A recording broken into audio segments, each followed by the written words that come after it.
প্রতিদিন ওর মাম্মা ওকে ওর দিয়াম্মের কাছে রেখে কোথায় যায় সেই নিয়ে বেশ একটা প্রশ্ন ছিল ওর মনে। তাই ঠিক করলাম আজ ওকে নিয়েই যাবো সেখানে। ওর পিপিদেরকে টাটা করে ম্যাডাম চললেন আমার সাথে আমার ড্রিম প্লেসে।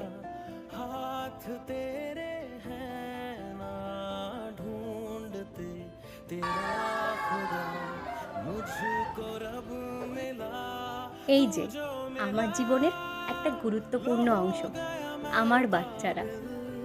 না, যদিও সবাই নেই এখানে, পরে সবার সঙ্গে একদিন আলাপ করাবো।